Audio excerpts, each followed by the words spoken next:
Hello? Hello?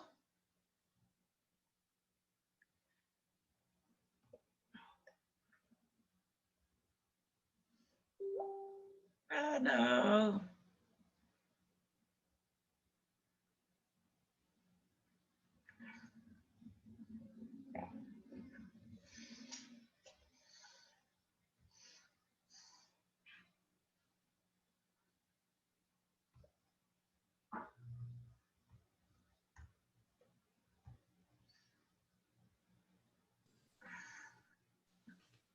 Hello. Hello? Oh, this is awesome. Everybody's starting to sync up, I think. I'm just put my video on. All good.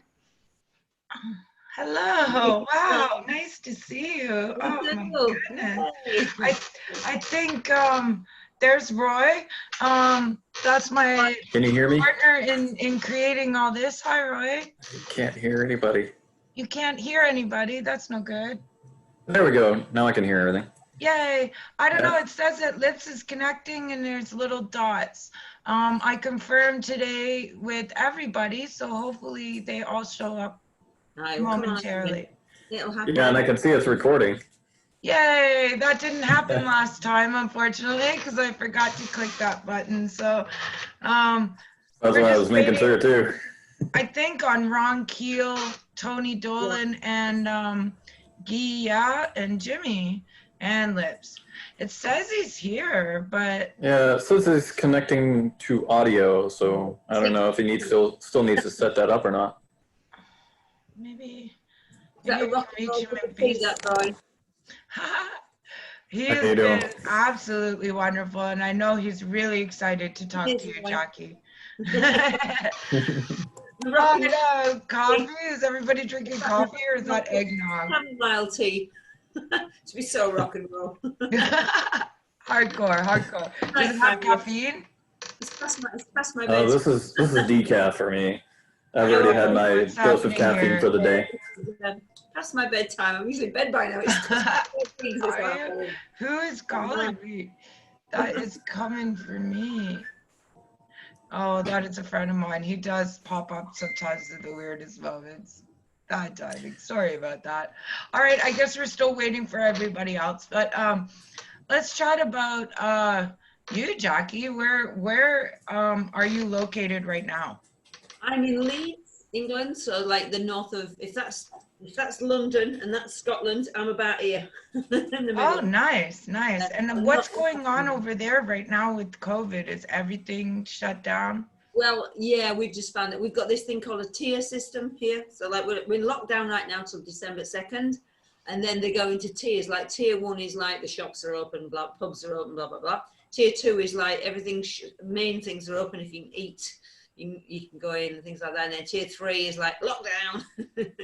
Wow, so you're in It's complete like lockdown. food and stuff like that, but it's just crazy. Nobody knows what's going on, so nobody's really taking much notice of it, to be fair. I bet that must be creating a lot of panic and a lot of It is. stress. It's kind of feeding the fear again, isn't it? You know, it's just people are confused. To be fair, people are very confused, and I'm not surprised because like you get 1 tier, 2 tier, 3 tier. Sometimes you don't even know which tier you're in, and it changes from week to week, and then government changes the rules, and who knows what's going on? It's crazy. Yeah, it's like that in the States where it's like different in each state. Some of them are in lockdown, and then there are others that aren't doing anything. Where are you? And I'm over in the state of Florida, and of course, government hasn't. The local governor hasn't enforced any lockdowns yet, but there are some other states like New York State. They're pretty much in lockdown. Some of them are up until Christmas. Others are until probably till the end of the year. Hey Ron, how are you? We see you. Good afternoon. Good to see everybody. Nice. Thanks for joining. And where are you coming in from right now? Or where are we hearing you from? The wild Midwest, Sioux Falls, South Dakota. South Dakota. Woo! Wow. So what's going? We were just talking about this current state of things in our area, I guess. You know. So what is your area? Where are you at, Kelly? I'm currently just outside of Toronto, Canada. Roy's in Florida. Jackie's in Leeds.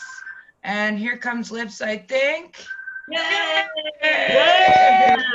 Finally. Finally, how You are made you, it. brother? All right. So good to see you. Uh oh. That's my buddy being annoying again. You guys all say hello. I'm gonna just shut How that you doing, off. Liz? I'm doing okay. How are you, Jax? I'm good, thanks. Yeah, nighttime. That's so weird. Oh, we Yeah, it's just hard got to Tony hear. in too. So, Cool. this is quite the panel right now, I'd say.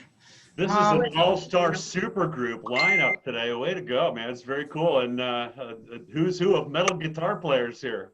I know it's quite an honor, quite an Wow. honor. Thanks for joining us. Anyways, My pleasure. I'm glad to be here, and happy Black Friday. Hope that's not too racist to say, but happy Black Friday. It's actually, Oh, Tony. that means that it's Black Sabbath then, right? That's Black right. Sabbath. Yeah. We don't have that in Canada. Yeah, we don't know what that is. Black Sabbath Day. I like that. Get everything cheaper. We were gonna talk about conspiracy theories on COVID today. That was Lips's idea. I don't know if any of you viewed that little video that I sent out. Yeah.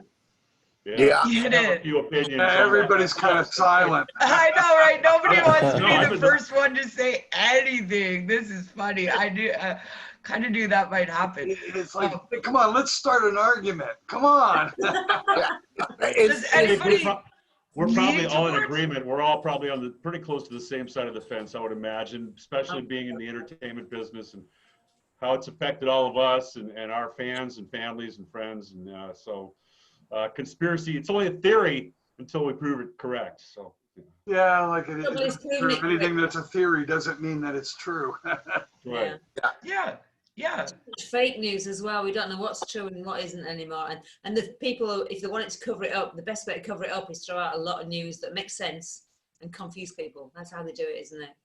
Exactly. Okay. The things that I found about watching the whole thing was that that lady used truth to actually back her bullshit. Her agenda. I mean, that's the best way to describe it. And everybody that watches it spots the truths, and then if she takes you to some other place, but to some people, those other places are still continuing on with the truth. Which is, Everybody makes up their own truth. and you're going, Okay. well, why do you believe that? Like the person that sent that to me really honestly believed everything that it was said there, and That's so proceeded dangerous. to lambaste me for laughing at it. Yeah. Hi, Tony. I don't know if we caught that. Tony is here as well. Hey everybody, hi from London. How are you? Nice. Oh, happy really good. So Thanksgiving. great to see you. Wow, this is epic. Like, I mean, I don't think anybody really believes me. And, I wish I had a camera behind me so they could just see what I'm epically seeing right now. I'm definitely Well, taking a Tony, screenshot of this. I feel Everybody, like I everybody just- smile. I got to get a screenshot because people aren't going to believe how cool this is. Yeah, I know. Send it to me too. Send it to me too. We were just Look at a couple of discussing those. conspiracy theories, and I think it's very easy to make a very qualified looking video to stick some facts behind it. Like, I mean, I make videos in my spare time. It's pretty easy, right? And to throw that out there, and people will just eat it up. They need an explanation, and I think people like all of you are the people who need to be spreading some common sense and having an opinion on these kinds of things. So I think it was an interesting topic, Lips, for sure. It's very, very difficult because, there's lots of facts, and there's lots of facts, as Lips was just saying, there's lots of facts that people use to manipulate by bullshitting you using the facts. Right. So it's like, it's all agenda driven, so these ones are telling you their facts because they want you to think this way, and the other ones are telling you their facts because they want you to think that way.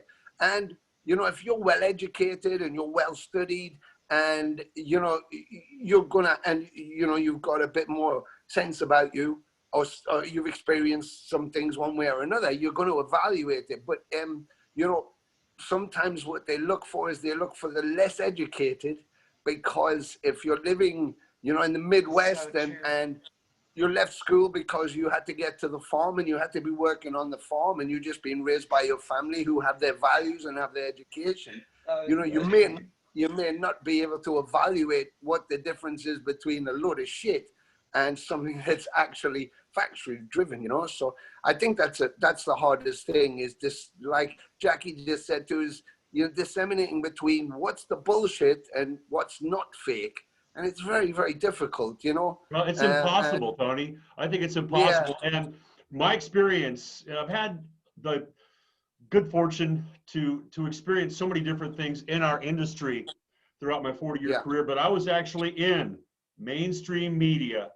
For 2 years, I was the #1 voice on the #1 rock station in the Midwest, a daily show, 10 a.m. to 2 p.m. on rock radio, playing some great songs from all of you, and it's an amazing format, a lot of interaction with the listeners and social media every day. It was like doing a 4-hour gig on the air, but I learned so much during that time. But one thing I also learned is that the person who owns the station, you're going to say exactly what he tells you to say. The guy who owns the station, he wants you to, exactly. He also owned an outdoor sporting location where we have sporting events and races and such.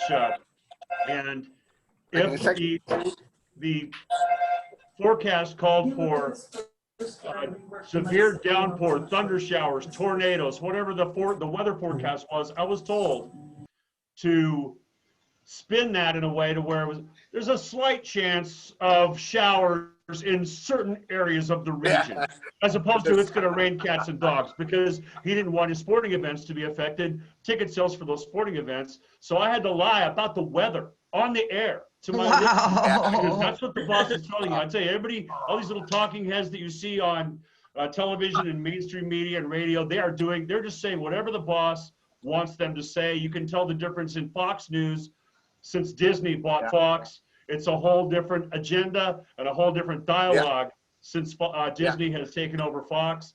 So I just don't listen to anything or believe anybody anymore, because you can't really trust any of that. Yeah, it's like those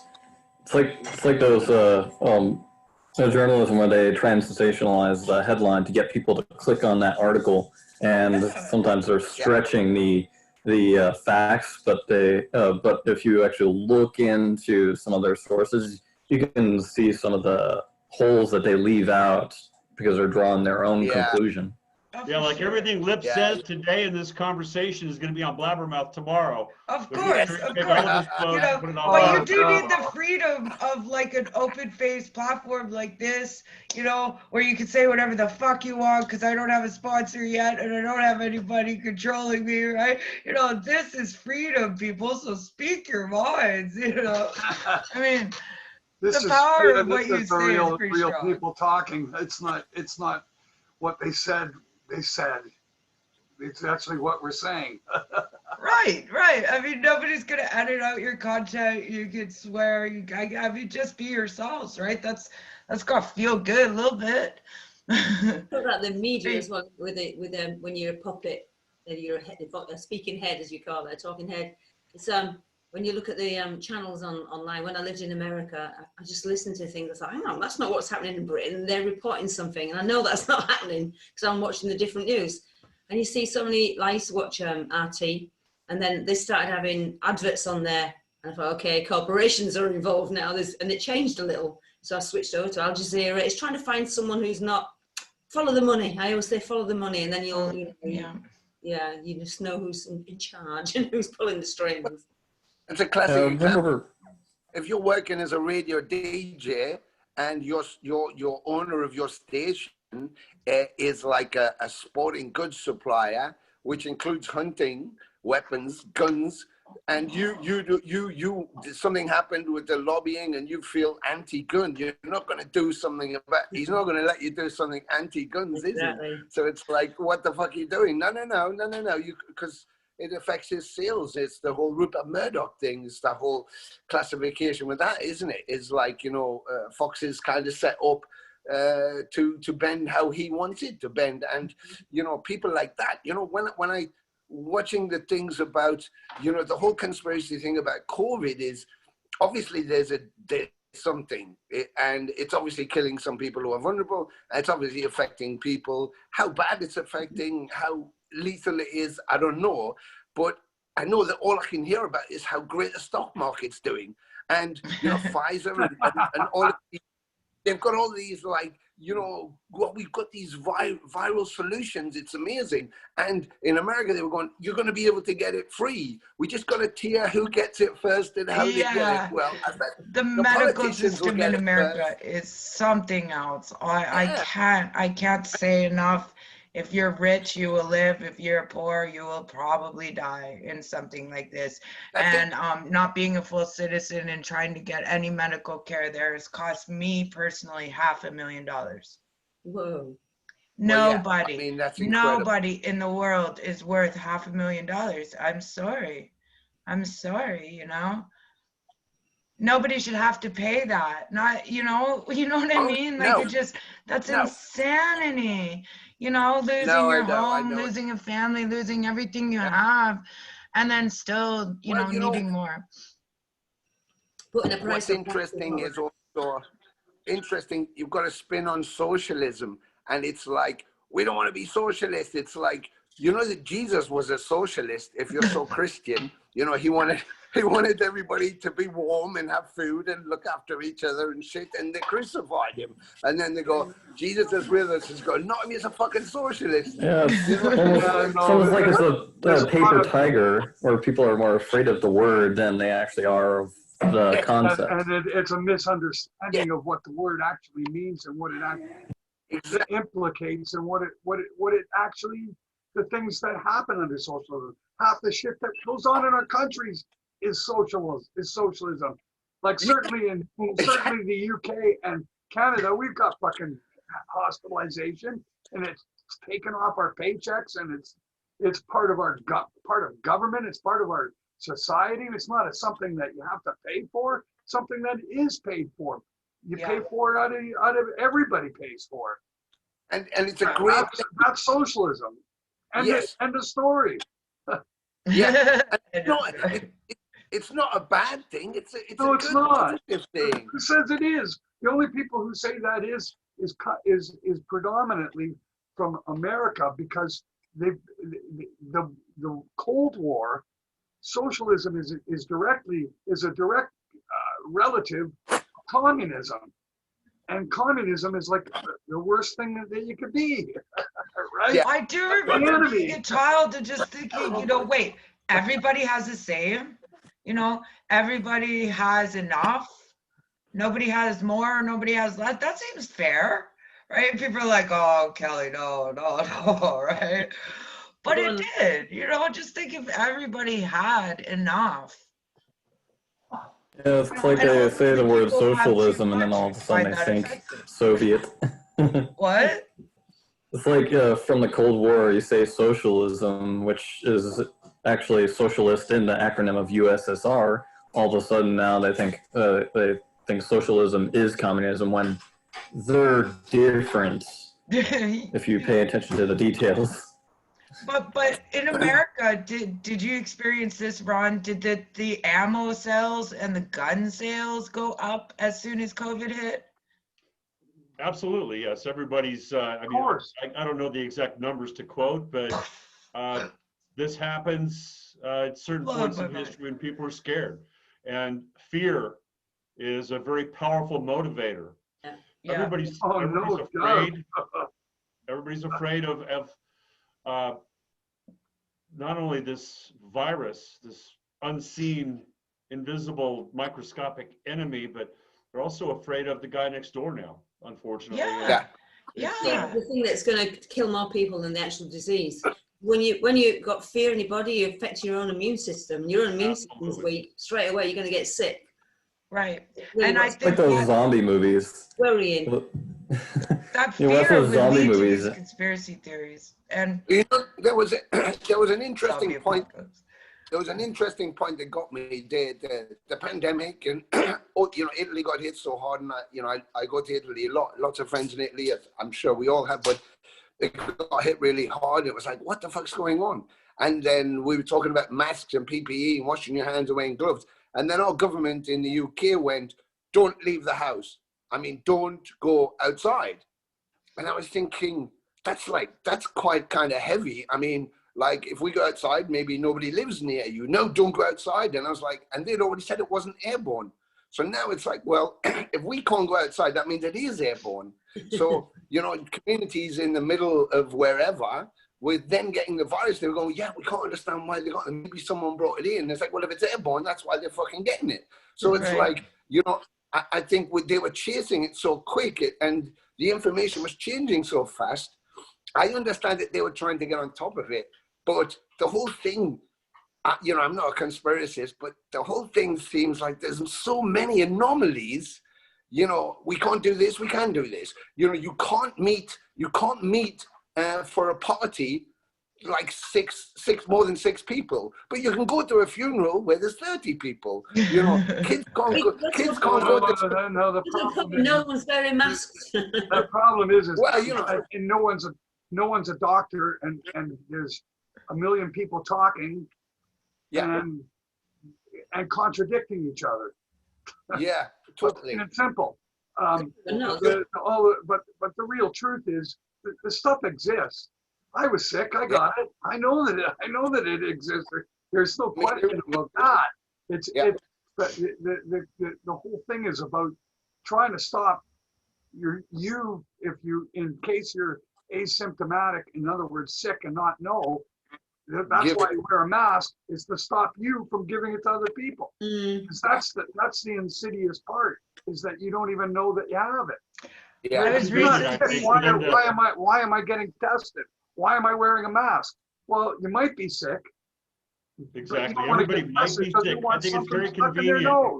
Very convenient for them to invent a disease that you might have it and not know you have it, and you could spread it. Therefore, no more handshakes, no more smiles, no more interaction with your fellow human beings. Yeah. And I personally don't buy it. I've done 24 shows this year. I did the Sturgis rally for 250,000 people there, and we don't live in fear. My wife's had cancer. We went through this quarantine thing for the last 3 years as she was going through. And Kelly, you know this. You've got to wear a mask, and you've got to wash the doorknobs and the light switches and the remote controls, and you've got to be very conscious of bacteria and the possibility of infections. But I did my shows, and I will be the first in line for the vaccine. I'll tell you that right now. I don't care if they put a microchip in it. I don't care if it's got cyanide in it. I want nanobots. Come on. Give me what's in it. Right here, baby. Right here. I'll reprogram them. Back out on the road and back out with my band and back in front of my people. I'm 60 years old, man. I'm living on borrowed time anyway. Come on. Yeah. First step to cyborg, for sure. For sure. I agree. But I was down in Texas, down in the southern states, and it's like there's a real thought that God will save you. You don't need to wear a mask. Let's go out and congregate and have concerts. And I was just absolutely floored. Oh my Lord. Just some of my buddies over in the Middle East, they found out there were a lot of people that would have that same mentality, where it's like, if there's not enough fuel on the plane will still fly if Allah wants it to fly. Oh gosh, yeah. It's the same thing. It's the same thing. I was talking with people yesterday who were like, I don't even think it's a real thing.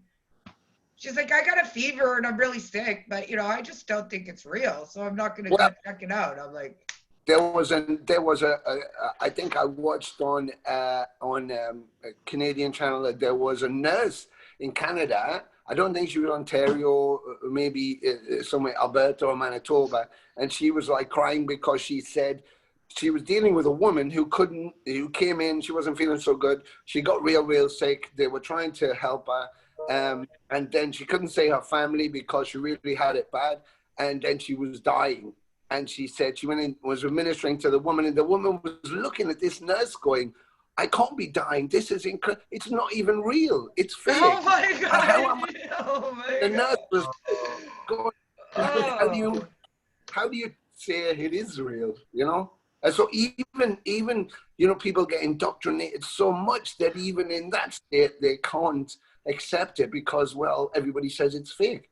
You know, it's very interesting that, you know, Goebbels wrote a handbook on propaganda, which got the Nazis into the Rockn.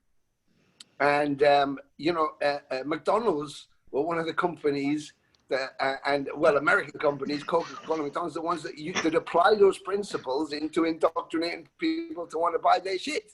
You know, so you go, well, if it worked, you do it, you know? If it wasn't for V2 scientists inventing a V2 rocket, America wouldn't have got to the moon because they took all those scientists to America. So you're implying techniques, create a problem that only you can fix, and people will do whatever you want them to do because you're going to be their savior. So, you know, the analogy with the pandemic is if it's so bad that only I can save you, then you'll vote for me or you'll buy into my whatever the fuck it is, or you'll do whatever I want to do. How many governments have been overturned in the last couple of months, and people are like desperate for some real leadership now, aren't they? They really are looking for real leadership.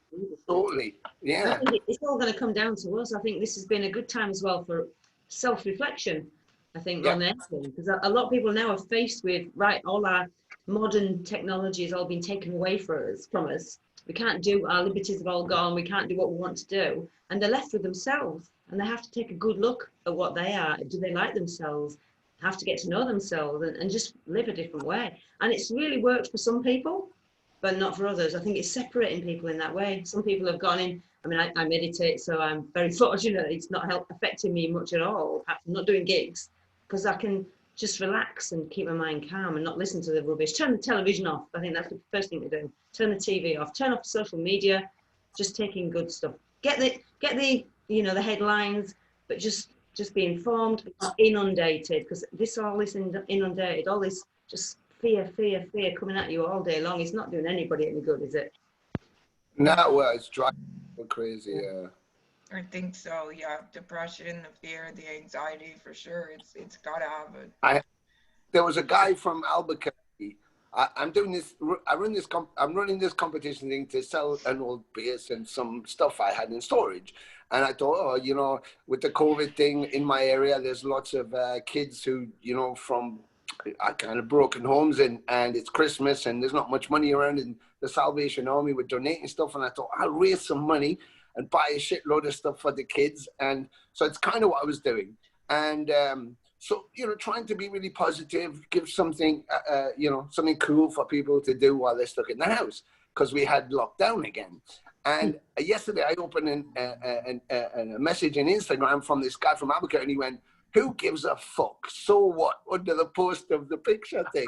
And so I went straight to his Instagram thing, and I had a look at his pictures. It's big, fat guy, young guy, red hair from, you know, Albuquerque. And I was this close to going, you fat cunt, why don't you go fuck yourself? And I thought, no, be reasonable. So I just went, well, you know, it's a positive thing and people like it. I said, so why not, you know? And then he apologized. By the end of the conversation, he just lost his mother. It was Thanksgiving. He lives alone. And he said he was just having a shit day and he felt really bad. Apologized for everything. And then at the end of it, I said I'd send him some stuff. He said, it's really cool. And he said, you just saved my life. So, you know, you think I could have quite easily just pushed him off a bridge by going, why don't you fuck off? Nobody likes you anyway. Or, you know, just by just thinking for a moment, go, hang on, everybody's having a hard time, a bit stressed, so maybe you should reach out. And I think that's the thing. It's very easy. People are going stir crazy. And like Jax just said, it's a time for evaluation. The first time in our lives, the world stopped. You can't do anything. You just have to be you and figure yourself out. And it's like, oh shit, that's who I am. So if I can survive this, okay, with who I am, think of how positive it will be when the world comes back on. And some people are just not coping. And that's where the internet comes in, thank God, you know, turn off the news, but do things like this. Look at the amazing people you've got on here. So,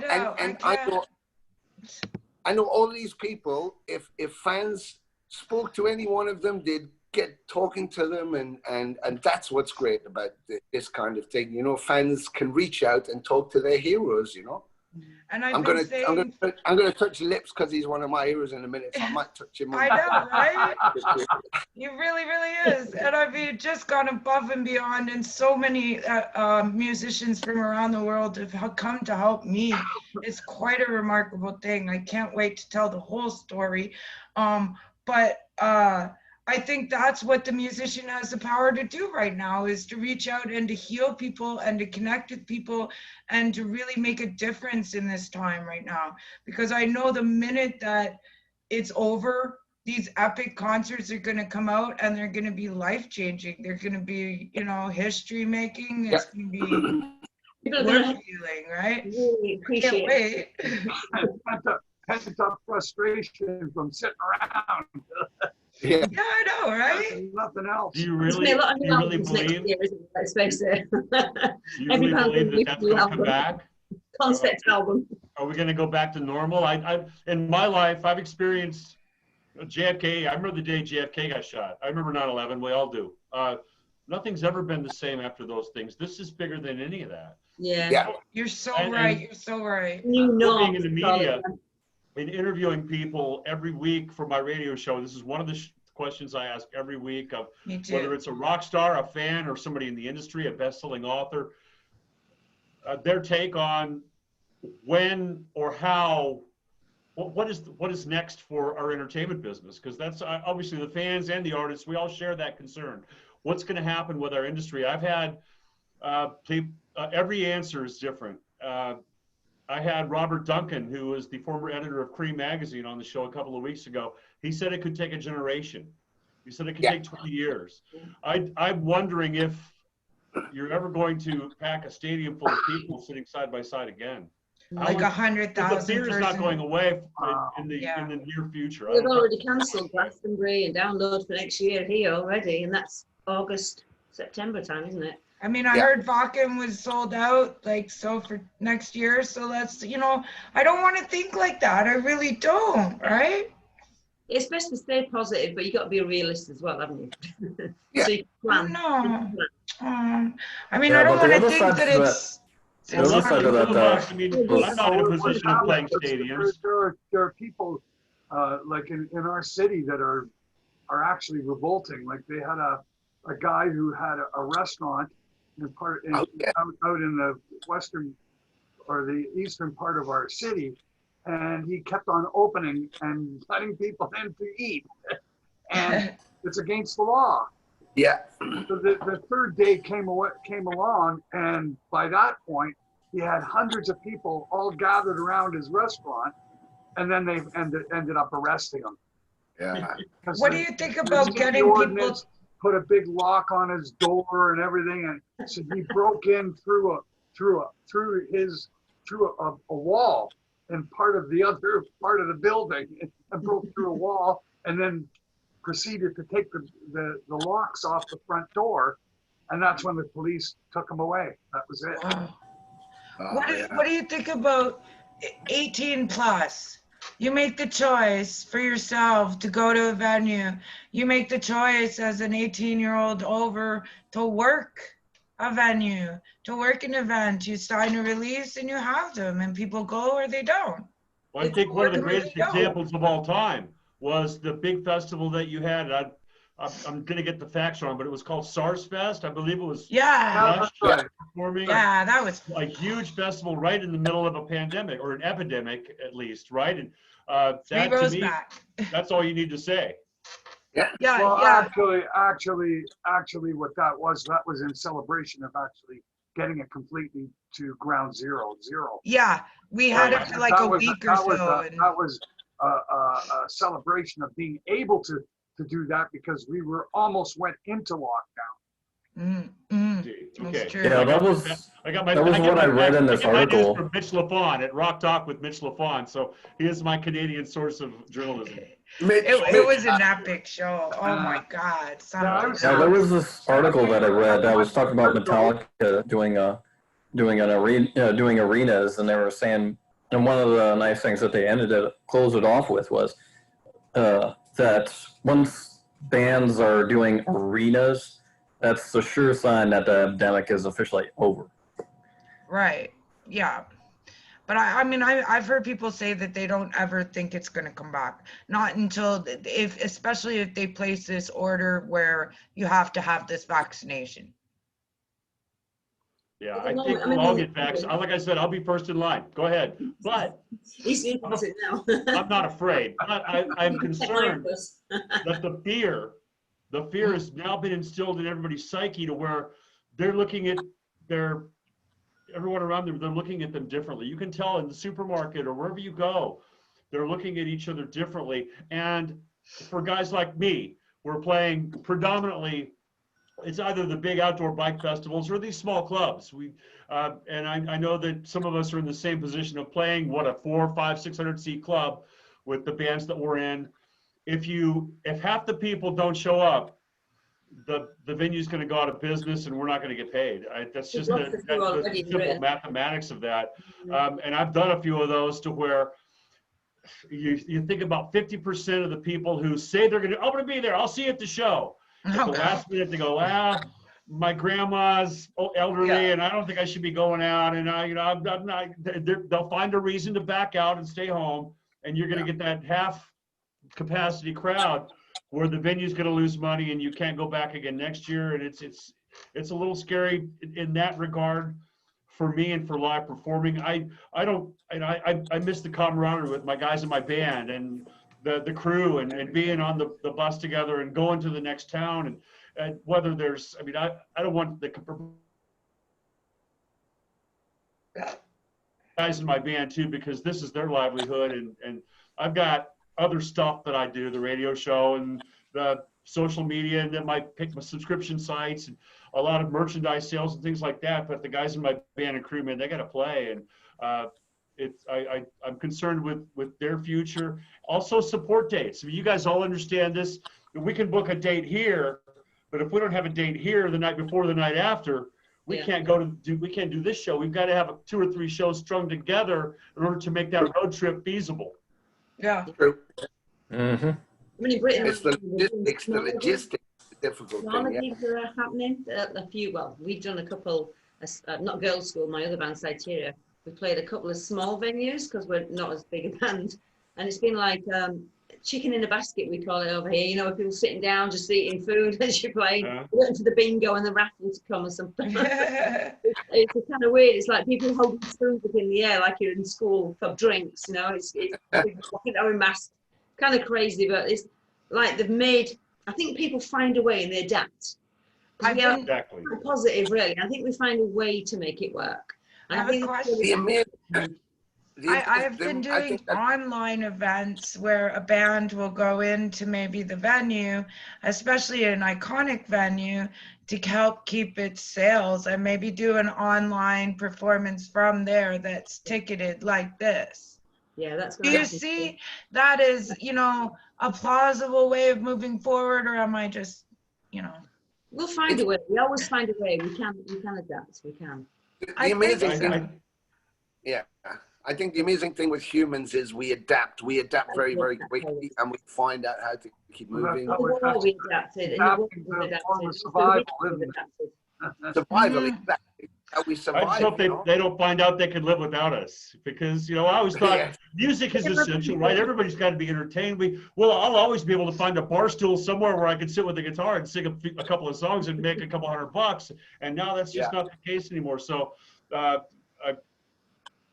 think that virtual reality is going to be a reality. If you're going to do an online production concert, I think the big bands like Maiden and Metallica, they're going to be able to put on a show that's spectacular enough to warrant that pay-per-view fee. But bands like mine, I mean, we did a big live stream in August. We had 12,000 viewers. It was pretty expensive. It was $7,000 for me to finance the deal. Roy is my other half. We did that. We got 40,000 views. We asked for $1 donation, right, Roy? Yep. We made $24.24. Wow. You know, I mean, and you know, and this is why I'm trying to charge tickets prices, because if people don't have to, they will not pay you. Yeah. And you guys deserve to eat food. Like, come on. I mean, Yeah, well, with YouTube they and just think Spotify and all these everybody's platforms, rich. who's going to pay for it anymore if you can get it for free Yeah. with YouTube or Spotify? I mean, we all know the current landscape of our business, and how do we survive and continue to create and live the only life we know. It's the only thing I've ever done for the past 45 years. I mean, I'm not good at anything else. I don't have a choice. I'm not going to go get a real job. We've got our government over here telling us we have to go get proper jobs now. We've got to retrain. I think we're Edwina Curry or somebody were it on. I think two politicians came on and said that musicians should think about another career. Oh my God. I was like, So it's like that all over. Politicians should learn to sing and play an instrument. Yes. Well, the funny, what Jax has just said there, and there was a government form. So you had to go onto a website, and then you filled in a government form, like answering questions, you know, and like, do you get on with people, and blah, blah, blah. So you fill this whole thing in, and at the end, it recommends careers for you. So, you know, I thought, yeah, fuck it, I'll give that a go. So I went on, but the first thing it said, actor. The second one, musician, or something in the entertainment industry. I was like, well, that's fucking no use. Wow. The loop continues. I got a friend did that, and it came with funeral director. Funeral director. You need a degree for that too. My daughter's got a degree as a funeral director, and she can't even get a job. Oh, what? Oh my God! Now we are in trouble. We are in trouble. I was hoping it would come out with Brazilian Gravedigger, because they got a run on them at the minute, and I thought at least I'll have something to do. Oh man! God. Got some cadavers to collect. Maybe they need to come up with like a welfare system just for musicians and artists right now, you know? Well, that's why Musicians Union, the Musicians Union of America, and everybody's trying that as well, you know. So there's a big community thing going on, and we're trying to support the industry in many, many different. I'm part of a producers conference out of LA, and you know, so everybody's coming up with things. But it's at the end of the day, like we've just been saying about venues and people. You know, if people go, well, it's my choice if I want to go to a show, and I really just want to go to a show, and if I have to do it this way, then okay. And the bands go, I just want to tour, and if we have to tour it like that and play to, you know, 50 people instead of 300, then okay, as long as we're touring. But logistics mean you can't cover the costs. You can't fly from America to Germany and fly from England to For 50 people? You just can't do it, you know? Yeah, No way. I could probably get a budget airline to fly to New York and do some shows across America, maybe separate little shows with less people, but I still got to find $4,000 for my visa to be able to get to America to then play. It's like, well, if you don't have the income, how do you, you know, how are you sourcing it? So it's Lips has a book and a movie about that very same Yes, scenario. We can all reread the book and watch the movie again and learn from his life lessons. Then from the tips. I thought you were going to say because Lips has a very popular book and a very popular movie, he can fund us, which I was going to. No, you got a point there, Tony. And I think he's one of the most commendable stories of just never giving up and just to keep going. And you know, I think that's what's not because of a pandemic. I haven't been faced with that before. No. It's really, to me, it's one of the most brutal fucking slap in the face that I've ever had, because after all the struggle to get known enough to be able to go play all around the world, and then this happened. Great. Mhm. Yeah. And we'll find now that All anybody that, who can all that come to a dead end. You know what I mean? All of it. You go through everything that you could possibly go through, and you finally get some success. You finally get it gets going, and then all of a sudden this shit happens. Oh, great. I feel guilty saying it, kind of like I was just starting to get some attention, and then all of a sudden this hit, and everybody's home for me to interview. I got interview after interview after interview after interview because everybody's bored just sitting around at home, right? I The have first done year was like, 472 Zoom good interviews luck. this year. Yeah, it was very, very difficult. All this shit's going to get sorted out. I guarantee it. It's going to get sorted out. And if it is what that crazy lady says it is, turning us into robots, then so be it. I'll be, that's the way it goes. Who cares? But you know, to refuse vaccinations and to be against all what's going to fix everything is insane. So, but I think we just have to be careful. There's going to be certainly lots of people in front of me, particularly, before I have to get vaccinated, so I can sit and watch. Everybody, yeah. I'll be the 10,000th person, not the first, right? I'm not too worried, honestly.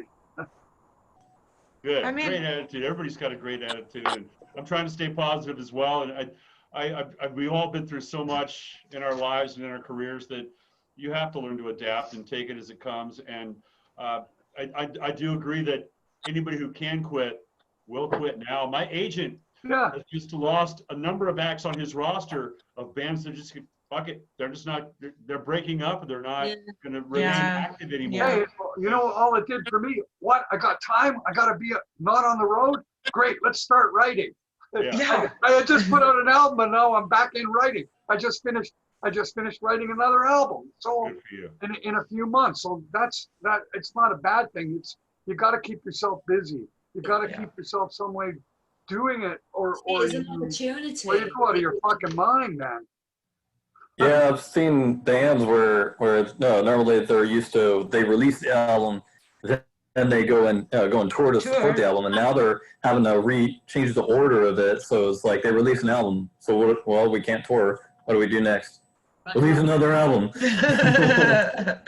Right? Yeah. Well, I'm gonna stock up on material, on songs and so forth for the time, because I don't want to come off the road.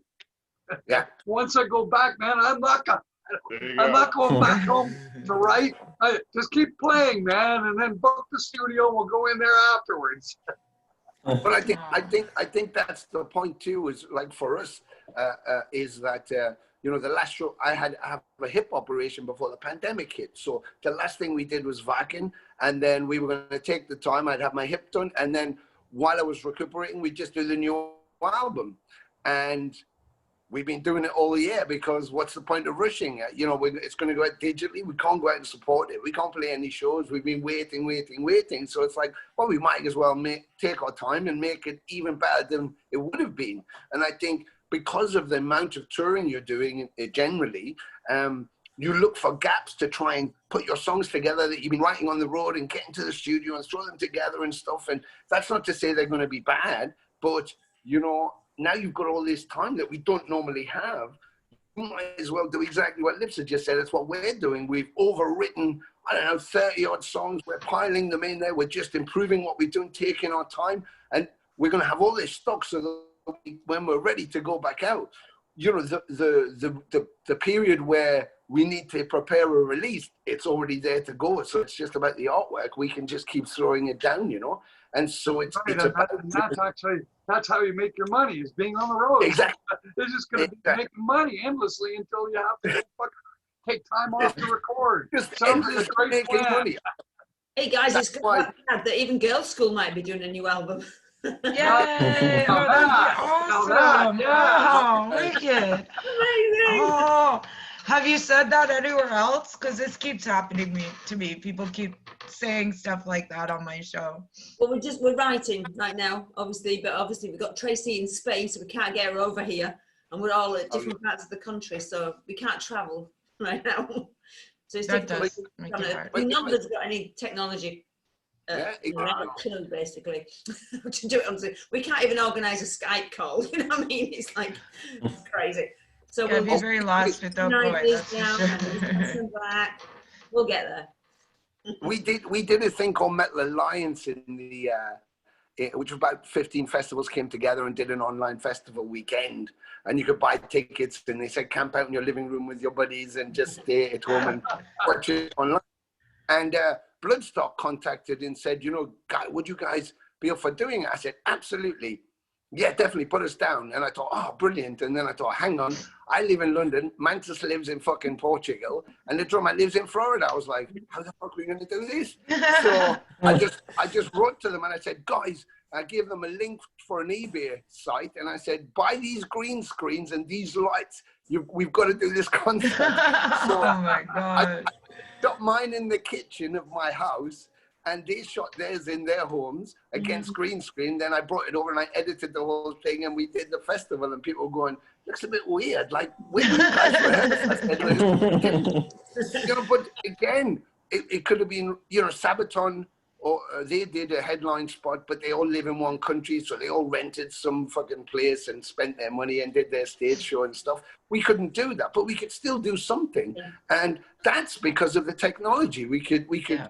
you know, with the album, we're sending bits here, bits there. We can still keep going, even though we're not in the, you know, in the same location, you know. That's the advantage of the technology. In the old days, we couldn't do that. So at least we can keep moving forward, you know. The younger people got it down. You know, they got it all down, and we're like, you know, I don't know, a few years behind almost in a way. But I think we'll get there, and I think everybody will come to understand it really soon, really fast. I think labels will make it a mandatory thing to meet their, you know, your required performances, right? You know, I do. I see it changing.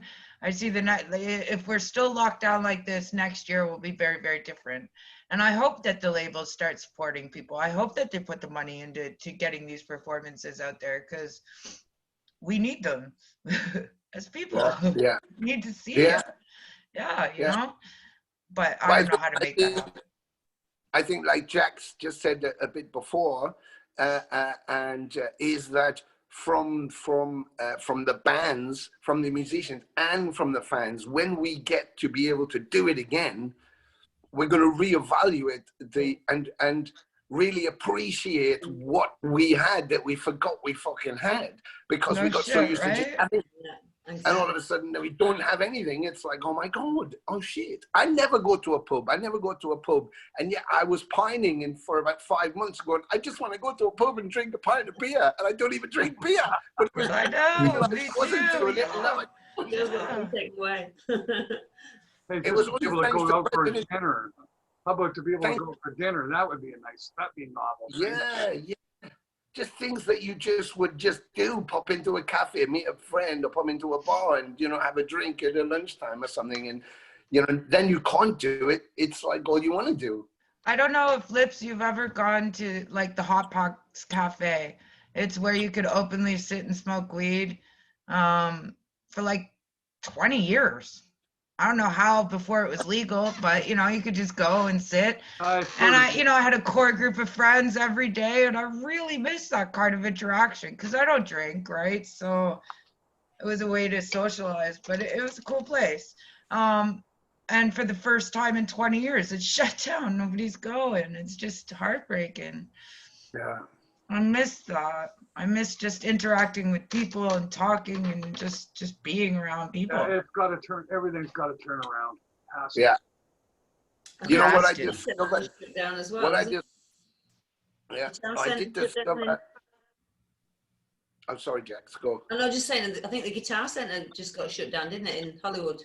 Yeah, it's filing for bankruptcy. Yeah, Oh wow. I know. That's like, Yeah. Oh But my I think gosh.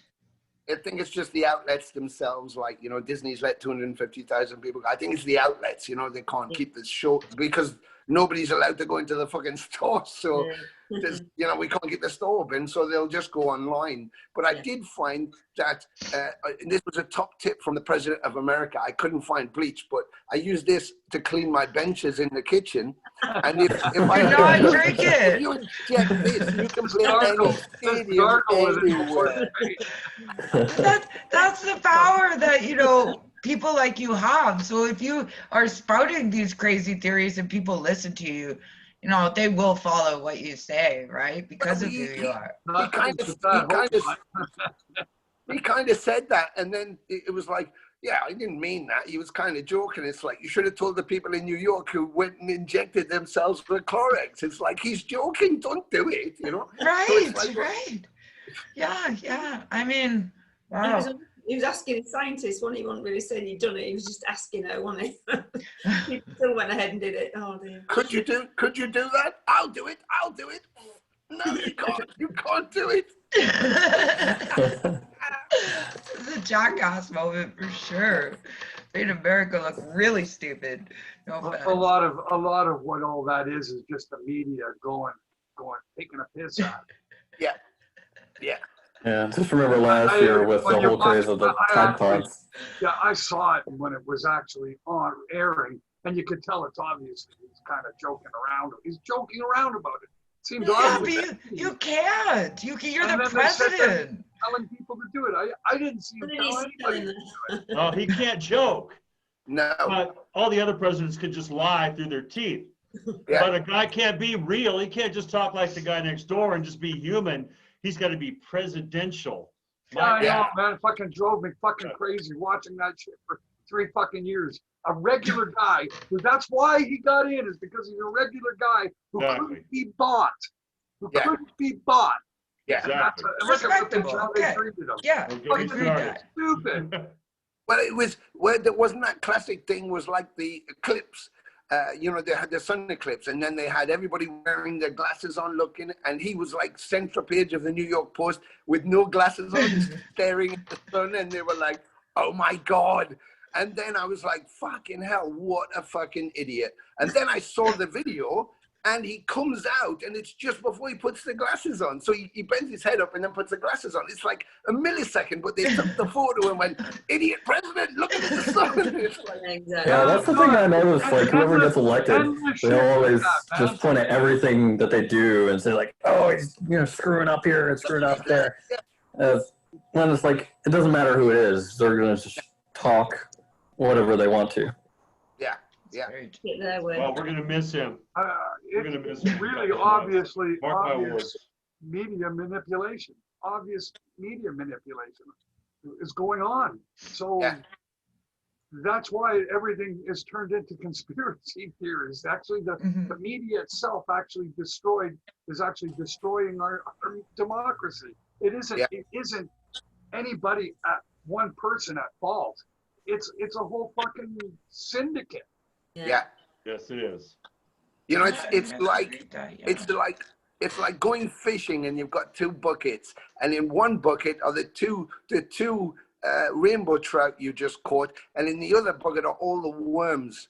You know, one's just crazy and you can't figure out what's going in there, so you just put your hand in and pull anything out, and the other one's clearly got 2 fish in it, and we're staring into the bucket of worms and we're going, what the fuck is going on there? And that's what they, that's where they want you. They don't want you to see the fish. They just want you to be staring at the worms so you don't know what's going on.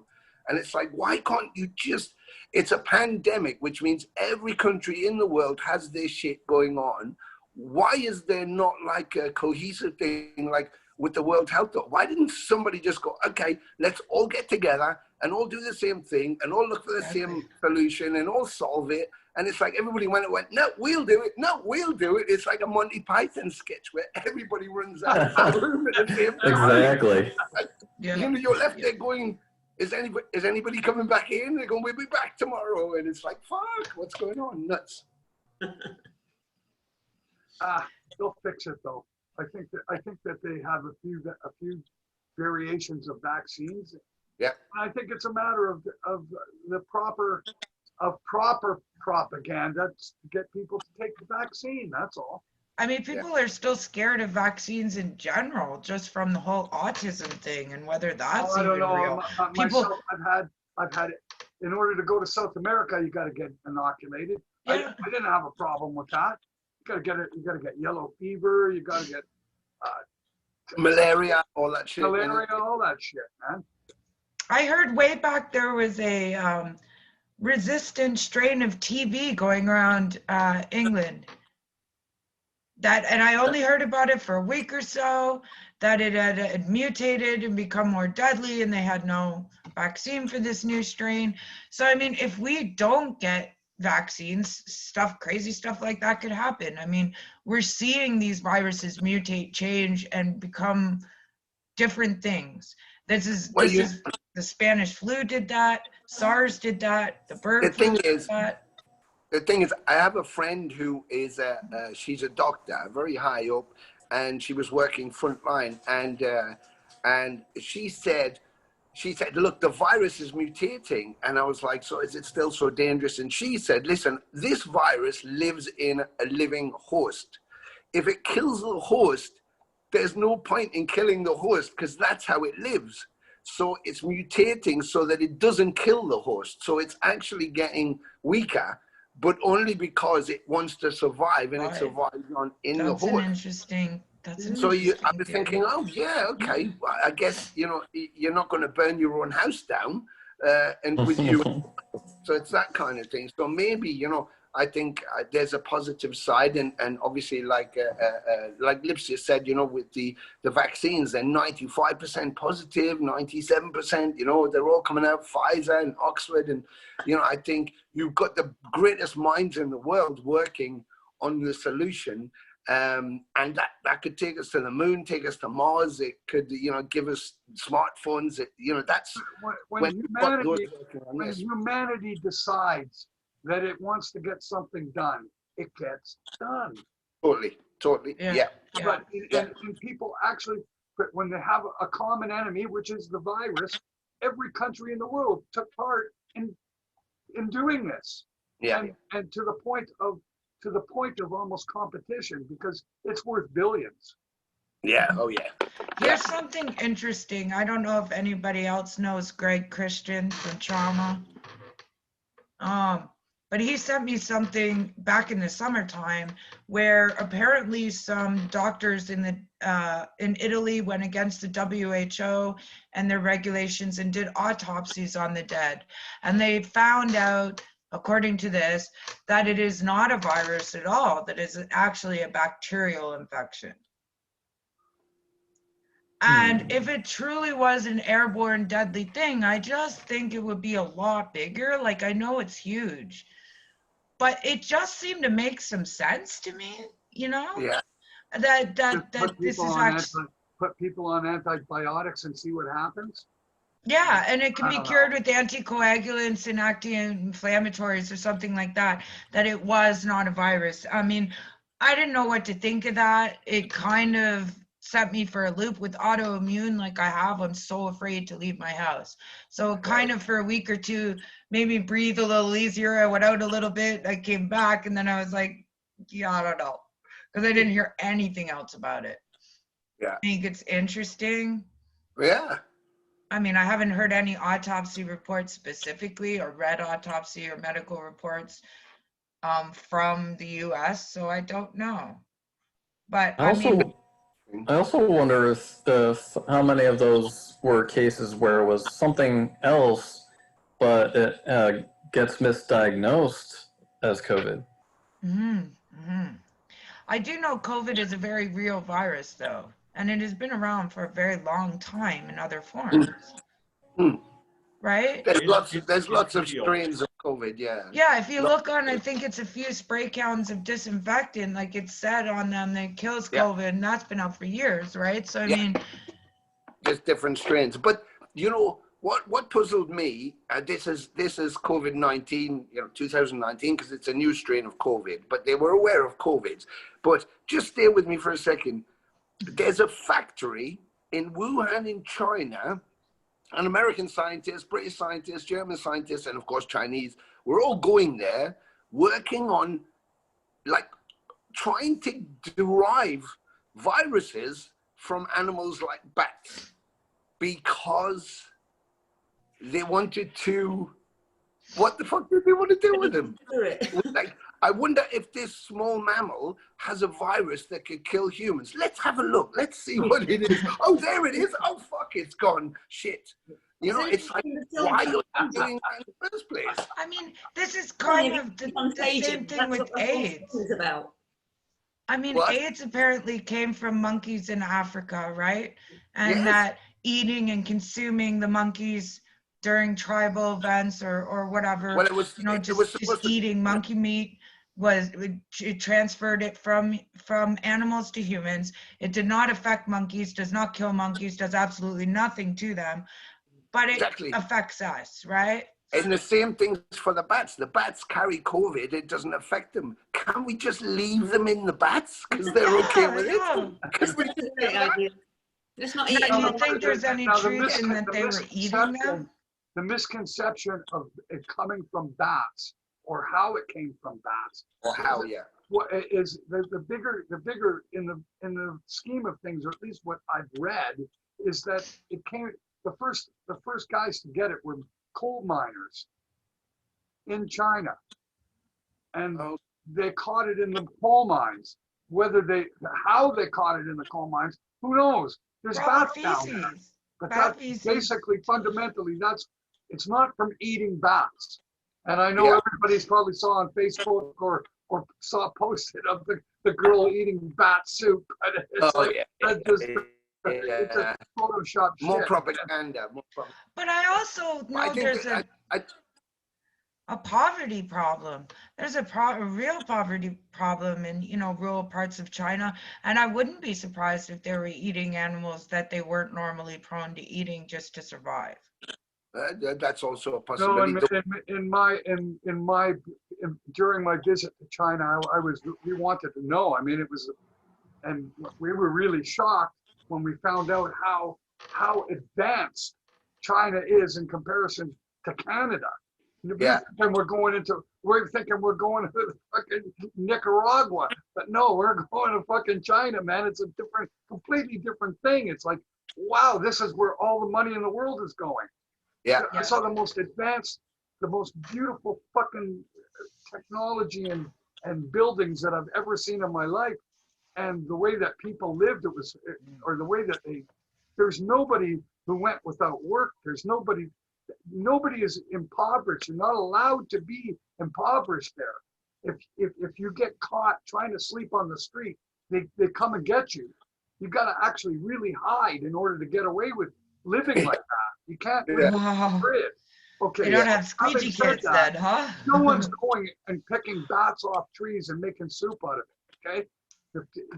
I'm just telling you, if they are, it's going to be in the far reaches, in the deep jungles that they have there, where people live separate from the big cities, and there are people that do that in the south, the furthest south of China, and that's the place where they actually eat dog. Yes, exactly. And it's really frowned upon, not just by the rest of the world, but by the people in China itself. It's an incredible embarrassment, and they hate having to answer questions from us Westerners about it. Now, as it turns out, it's not a common thing. There's a bunch of elderly people who live up in the mountains in the corners of China that carry on this shit once a year. And that's what it is. I've been through some really rednecky places in America where they eat squirrel and they eat possum and whatever the heck they can hit on the road, and that's no big deal. So, I mean, America's does it too. I'm just saying, Everywhere. I think it's so true. It's really rough, man. Really rough. And I'm healthy. I'm perfectly healthy. And the roadkill, the possum stew, it's fantastic. I've never had a flu shot. I must say it's a fascinating conversation. And after what you've been through medically and scientifically, Kelly, with your situation, it's very tough to be objective.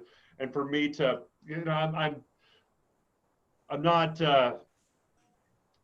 nobody's got all the answers, and I don't certainly trust the science, but I do certainly respect and appreciate what you've been through, and God bless you for your battle. How are you doing? Are you feeling okay? You doing all right? I only puked twice before the show. I was very, very nervous. No, I'll probably do it again after. The cataplexy has hit me a few times today, just out of happiness. But I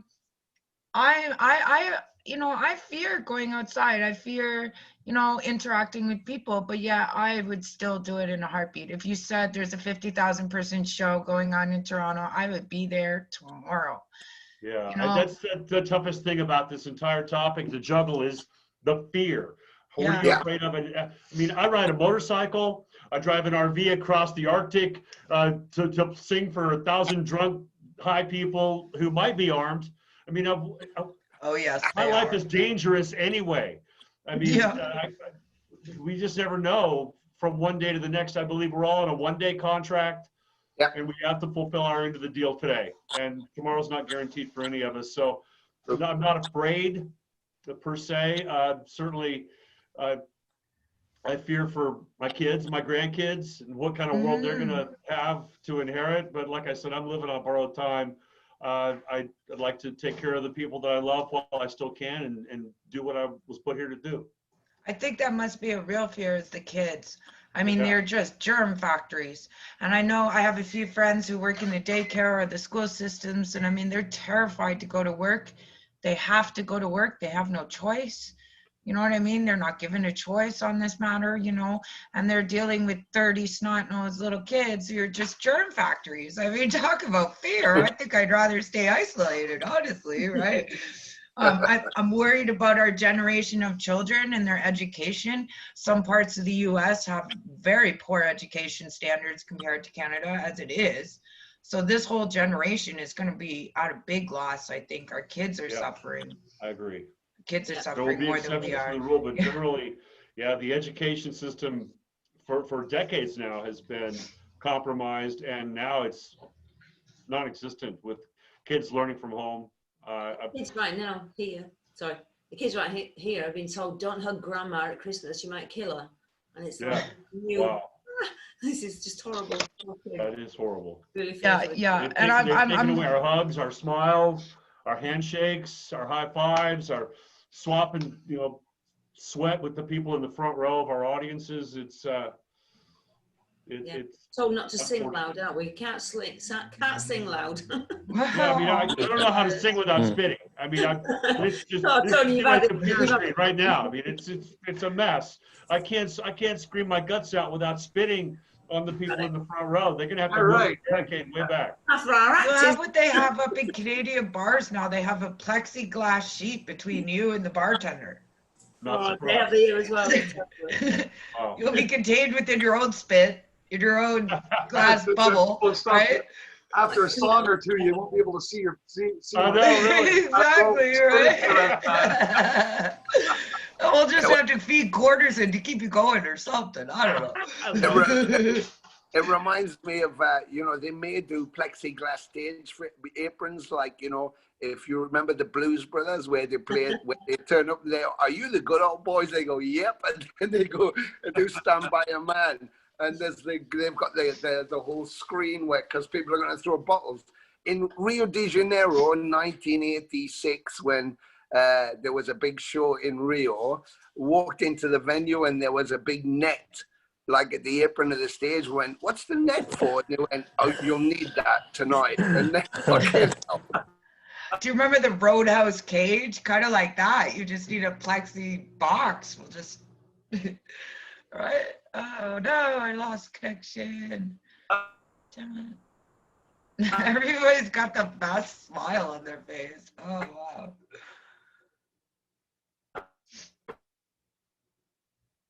I think we went over by a lot of time.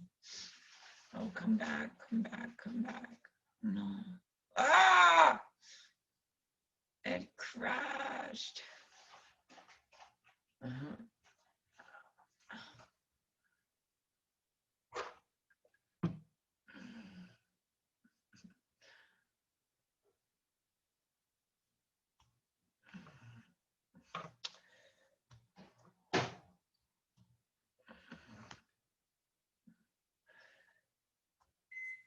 Oh, wait, I'm coming back.